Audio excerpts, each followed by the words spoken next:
Hi everyone, you are watching commerce king academy. आज के हम लेक्चर में इलस्ट्रेशन नंबर 7 को डिस्कस करेंगे। सबसे पहले हम इलस्ट्रेशन की जो है स्टेटमेंट, जो रिक्वायरमेंट है, उसको हम रीड करेंगे। रीड करने के बाद जो जो इम्पोर्टेंट कॉन्सेप्ट्स हैं उनको फोकस करेंगे। इन्हीं कॉन्सेप्ट के रेलेवेंट जो प्रॉब्लम्स आएंगे नेक्स्ट जो एक्सरसाइज होगी, तो उसमें हमें जो है कोई मुश्किल नहीं होगी किसी किस्म की, और वो आसानी सॉल्व हो जाएंगे। तो आए सबसे पहले जो है देखते हैं कि रिक्वायरमेंट्स क्या हैं। मिस्टर पी हैं जी। Mister P sold goods to Q, ठीक है, for 6,000 rupees on credit basis. ये मिस्टर पी हैं जो मिस्टर क्यू को क्रेडिट सेल्स करते हैं। जो मिस्टर पी हैं वो सेलर हैं और मिस्टर क्यू जो हैं वो परचेज़र हैं। क्लियर है? अच्छा, P Drew and Q accepted a bill at 3 months.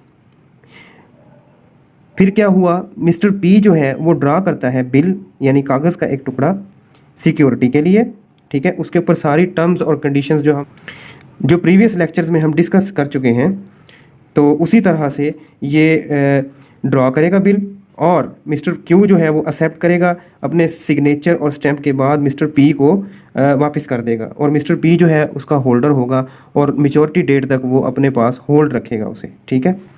Next क्या है, R was a creditor of Mr P, ठीक है। अब जो थर्ड पर्सन है मिस्टर आर हैं, वो क्रेडिटर है मिस्टर पी, यानी कि जो सेलर हैं उनके वो क्रेडिटर हैं। क्रेडिटर का कॉन्सेप्ट मैंने लास्ट वीडियो में बताया था। क्रेडिटर वो होता है जो जिससे किसी बंदे ने उधार लिया हो, ठीक है, तो वो उसका क्रेडिटर कहलाएगा। जिस तरह के बैंक्स, हम मिसाल के तौर पे अब हम बैंक से जो है लोन लेंगे तो बैंक हमारा क्रेडिटर कहलाएगा, ठीक है। इसी तरह इसी कॉन्टेक्स्ट में अगर हम किसी सेलर से, मैन्युफैक्चरर से जो है स्टॉक लेंगे, प्रोडक्ट्स लेंगे, गुड्स लेंगे, ठीक है, तो ऑन क्रेडिट बेसिस, ठीक है, तो वो सेलर, सप्लायर, मैन्युफैक्चरर हमारा जो है क्रेडिटर कहलाएगा, ठीक है। अब मिस्टर पी है, मिसाल के तौर पर मैन्युफैक्चरर है। मैं यहीं पे मिसाल में आपको क्लियर कर देता हूँ। ये जो है रॉ मटेरियल ख़रीदा होगा इन्होंने मिस्टर जो है आर से, पी ने, ठीक है, इन आर से ख़रीदा होगा, तो इन्होंने इनकी पेमेंट करनी होगी, तो ये इनके क्रेडिटर हैं, ठीक है। जो बिल क्यू ने एक्सेप्ट किया होगा, उनकी सेटलमेंट में जो है पी अपने क्रेडिटर को वो बिल पेश कर देगा, ठीक है, कि ऑन मैच्योरिटी डेट जो है आप जो है अपनी अमाउंट या पेमेंट जो है वो इस बिल के ज़रिए क्लियर कर लीजिएगा, ठीक है। नेक्स्ट क्या है, P settled his debts by endorsing him Q's acceptance. देखा, वही बात आ गई ना।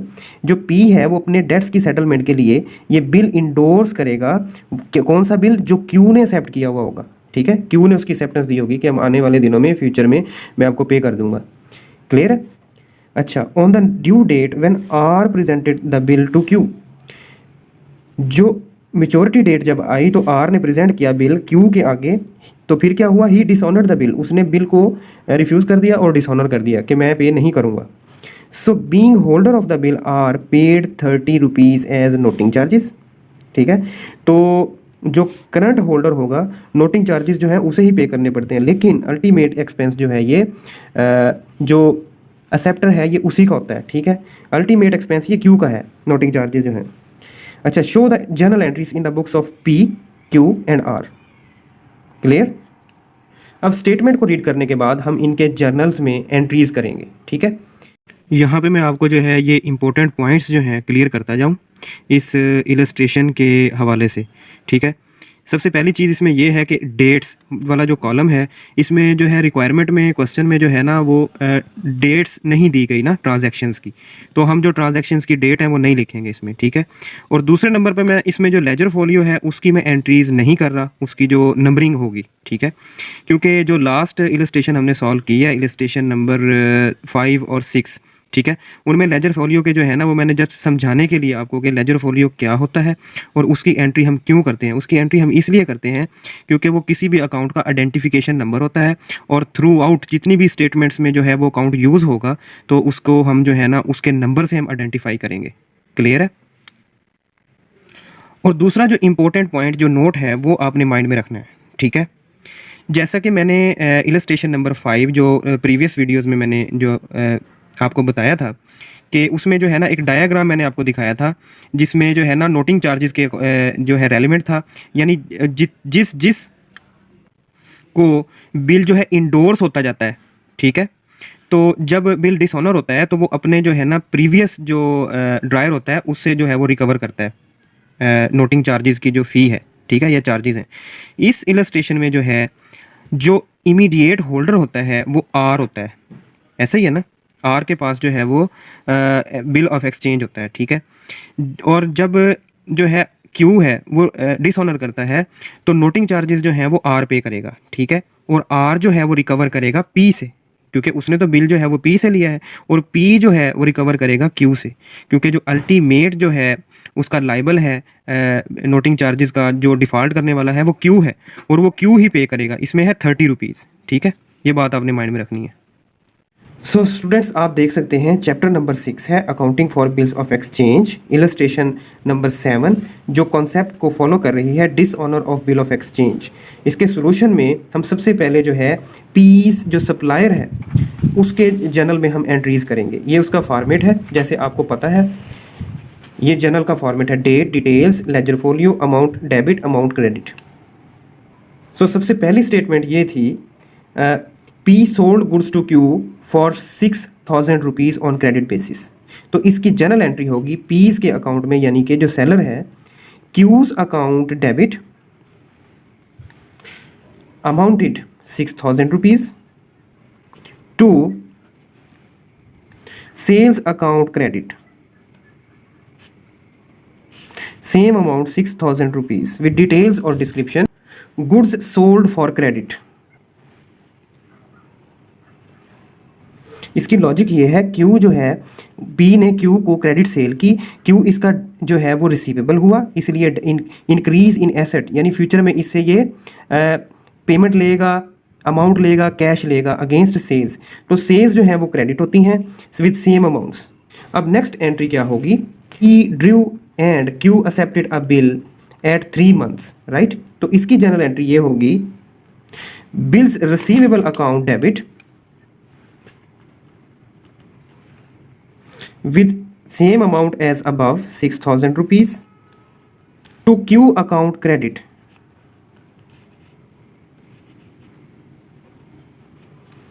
with same amount 6,000 rupees with details or description, acceptance received at 3 months।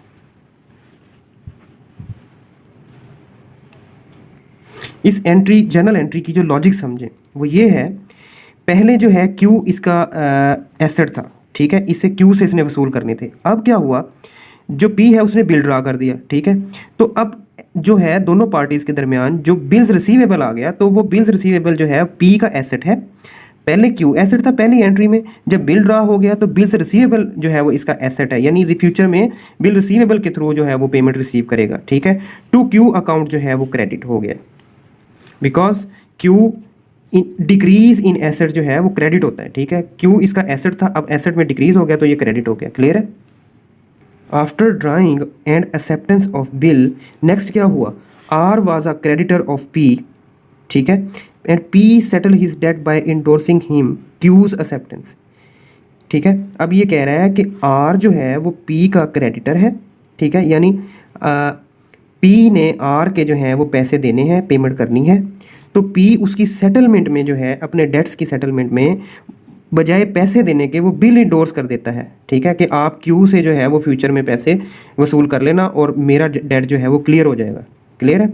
अब इसकी एंट्री करेंगे हम, तो बिल इंडोर्समेंट की एंट्री जो है वो ये होगी, R account debit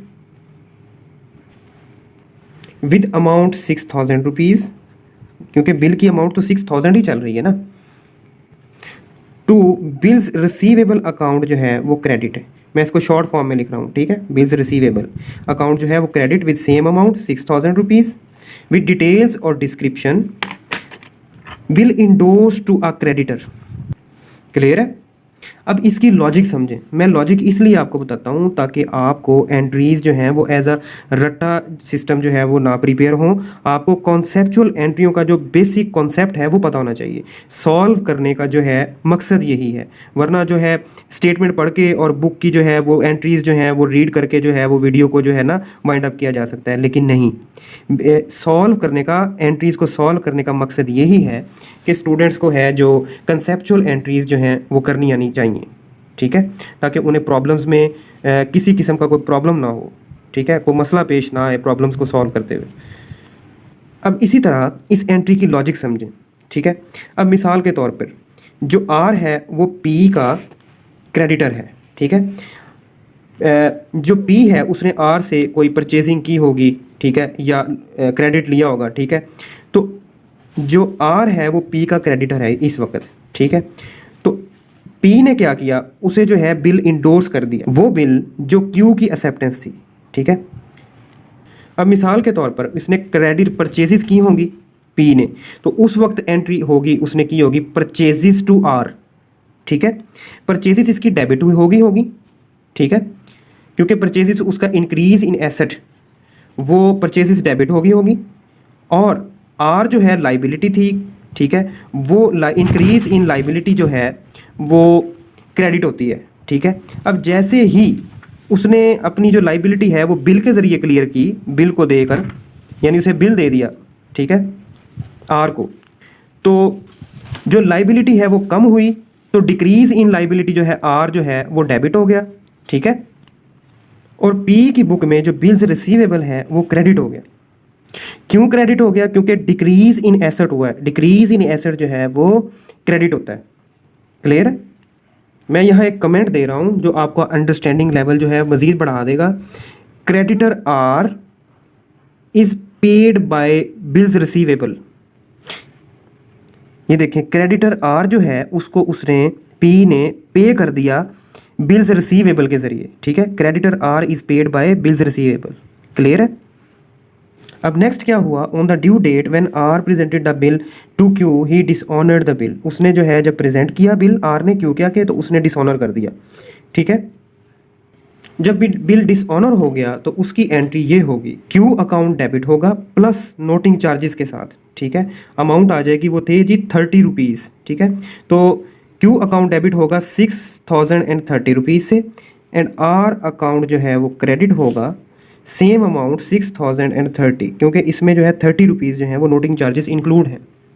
with details और description, bill dishonoured and noting charges paid by R, क्योंकि जो होल्डर था वो आर था बिल का, आर के पास जो है वो बिल मौजूद था जब वो डिसऑनर हुआ। अब इसकी लॉजिक समझें एंट्री की, ठीक है। ये एंट्री किस तरह हुई है? सबसे पहले क्रेडिट परचेज की थी क्यू को, तो क्यू जो है उसका जो है वो रिसीवेबल था, ठीक है, डेबिट था। उसके बाद बिल ड्रा हो गया, ठीक है, बिल्स रिसीवेबल जो है वो एसेट बन गया पी का, क्योंकि उसने जो है क्यू ने एक्सेप्टेंस दे दी, ठीक है।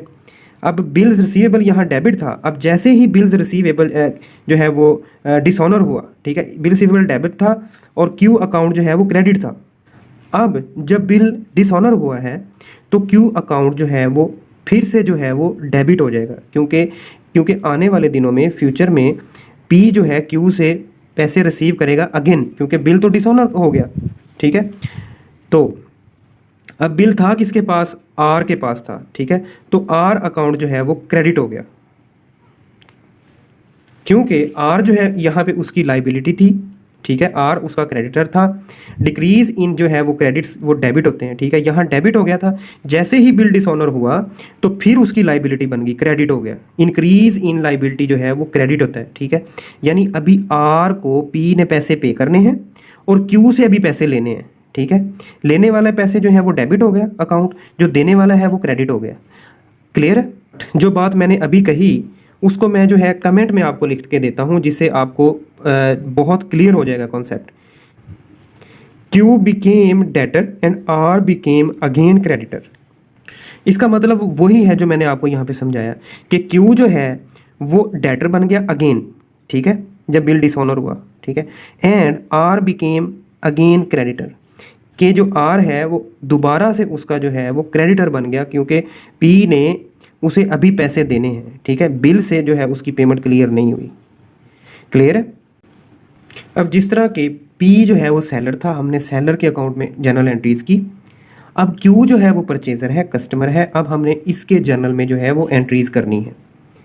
उसने क्रेडिट सेल्स की थी, उसके ऑपोजिट इसने क्रेडिट परचेजेस की थी, तो इसकी जर्नल एंट्री ये होगी, purchase account debit to P account credit. with same amount 16,000 and 16,000 with details or description goods purchased on credit basis। अब नेक्स्ट क्या हुआ था, उसने जो है बिल ड्रा किया था सेलर ने, और ये परचेजर है, इसने एक्सेप्टेंस दी थी कि मैं आपकी पेमेंट जो है वो 3 मंथ्स के बाद जो है पे कर दूंगा। तो इसकी जनरल एंट्री ये होगी, पीस अकाउंट जो है वो डेबिट हो जाएगा 16,000 से। 2 बिल्स पे एबल अकाउंट जो है वो क्रेडिट हो जाएगा with same amount with details और description acceptance given at 3 months. Okay हो गया जी। अब दोनों एंट्रीज की जो है वो लॉजिक और बेस समझें, ठीक है।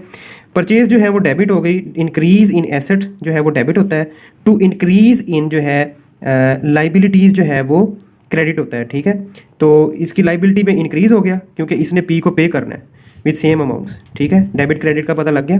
जब इसने एक्सेप्टेंस दे दी बिल की, ठीक है, तो इसकी अपनी लाइबिलिटी जो है वो ख़त्म हो गई और जो है बिल्स पेएबल जो है वो एज ए सिक्योरिटी आ गया, ठीक है। तो जब डिक्रीज इन लाइबिलिटी हो गई तो ये डेबिट हो जाएगा यहाँ पे, ठीक है। और इंक्रीज इन लाइबिलिटी यानी बिल्स पेएबल की अब लाइबिलिटी हो गई, इंक्रीज इन लाइबिलिटी जो है वो क्रेडिट होगा यहाँ पे। क्लियर है। अब नेक्स्ट एंट्री इसके अकाउंट में क्या होगी, बिल डिसऑनर की, ठीक है। तो जब इसने बिल डिसऑनर हुआ, ठीक है, तो बिल्स पेएबल जो अकाउंट है वो डेबिट होगा विद अमाउंट ऑफ 6,000 रुपीज़, ठीक है। और नोटिंग चार्जेस जो हैं वो भी डेबिट होंगे, noting charges account also debit, to P account जो है वो क्रेडिट होगा। नोटिंग चार्जेस जो हैं वो 30 रुपीज़ हैं। क्लियर है। टू पीस अकाउंट यानी उसने टोटल जो पी जो है उसको कितने पे करने हैं, 6,030 रुपये। क्लियर है। पीस अकाउंट क्यों डेबिट है, क्योंकि जनरल में, क्योंकि अब पी जो अकाउंट है वो उसकी लाइबिलिटी है, तो इंक्रीज इन लाइबिलिटी जो है वो क्रेडिट होगा विद डिटेल्स और description acceptance dishonoured and noting charges claimed by P. ये इसकी डिस्क्रिप्शन होगी, ठीक है। अब सेलर और परचेज़र दोनों के अकाउंट्स में जो है वो एंट्रीज होने के बाद, कंप्लीट होने के बाद, अब हम मूव करेंगे जो आर है, जो पी का जो है क्रेडिटर था जिसने उसे बिल इंडोर्स किया था, अब उसके जो है अकाउंट में हम एंट्रीज करेंगे। ये फॉर्मेट है आर के जनरल का, ठीक है। तो पी ने क्या किया था, उसने इसे पेमेंट की बजाय जो है वो बिल जो है उसे दे दिया था और इसने जो है बिल रिसीव कर लिया था, ठीक है। तो इसकी एंट्री ये होगी, बिल्स रिसीवेबल अकाउंट जो है वो डेबिट होगा विद अमाउंट 6,000 रुपीज़ जो बिल की अमाउंट थी, ठीक है। To P's account credit 6,000 rupees with details और description bills received from the debtor in settlement of his dates.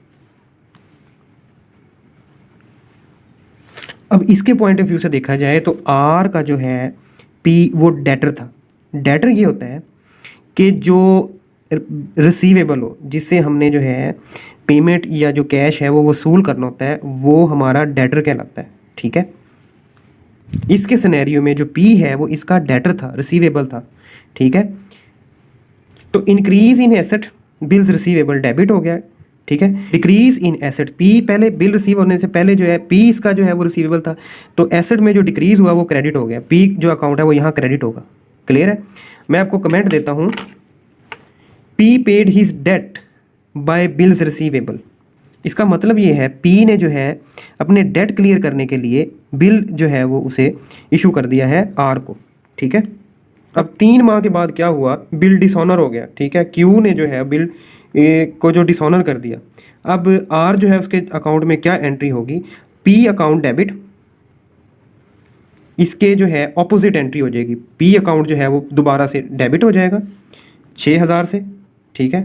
To bills receivable account जो है वो क्रेडिट हो गया। क्योंकि बिल का जो इफेक्ट जो यहाँ पे हुआ था, एसेट बना था, वो अब ख़त्म हो गया डिसऑनर होने के बाद, तो ये क्रेडिट हो जाएगा। अगेन जो है पी उसका वो है डेटर होगा, यानी उसने पी से जो है अभी पैसे लेने हैं। तो कमेंट इसका क्या होगा, P became debtor again. Clear है कि जो पी है उसका दोबारा से जो है वो डेटर बन गया, रिसीवेबल बन गया, यानी उसने अब जो है डायरेक्ट पी से जो है ना वो पैसे वसूल करने हैं। ठीक है, बिल का इफेक्ट जो आया था वो डिसऑनर होने की वजह से ख़त्म हो गया। क्लियर है। अब इसकी डिटेल और डिस्क्रिप्शन हम क्या लिखेंगे, bill dishonoured when presented to the acceptor with same amounts debit and credit. ठीक है।